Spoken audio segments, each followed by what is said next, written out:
नाशिक मनपा आयुक्तपदी मनीषा खत्रींची नेमणूक करण्यात आलेली आहे। 24 तासांपूर्वी राहुल कर्डिलेची नेमणूक झालेली होती, मात्र 24 तासांपूर्वी वर्धा जिल्ह्याचे जिल्हाधिकारी राहुल कर्डिले यांना ही जबाबदारी दिली होती। 24 तासात महापालिका आयुक्तांचे आदेशांमध्ये बदल झालेला आहे।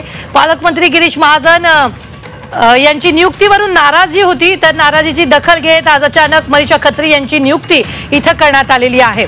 तर या संदर्भात ताजे अपडेट देत आहेत आपले प्रतिनिधी योगेश खरे। योगेश, 24 तासाच्या आत नेमकं असं काय झालं?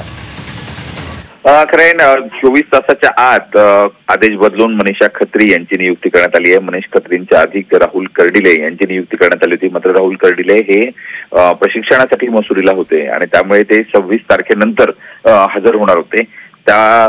याच दरम्यान नाट्यमय घडामोडी आपल्याला पाहायला मिळालेल्या आहे। नाशिकचे जिल्हाधिकारी जलद शर्मा यांच्या पत्नी मनीषा खत्री या नाशिकमध्ये NMRDAच्या आयुक्त होत्या आणि त्यांची नियुक्ती आता महापालिकेमध्ये करण्यात आली आहे। खरं म्हणजे गिरीश महाजन, पालकमंत्री गिरीश महाजन हे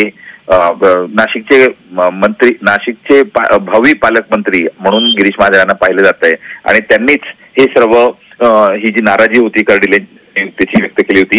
येणाऱ्या दिवसांमध्ये नाशिकचा कुंभमेळा आहे आणि या कुंभमेळ्यासाठी नाशिकचे जिल्हाधिकारी असलेल्या त्यांच्या पत्नी जर असतील तर समन्वय नीट होऊ शकेल असा दावा गिरीश महाजन यांनी केला होता आणि गिरीश महाजन यांच्या आग्रहामुळे ही नियुक्ती अखेर करण्यात आली।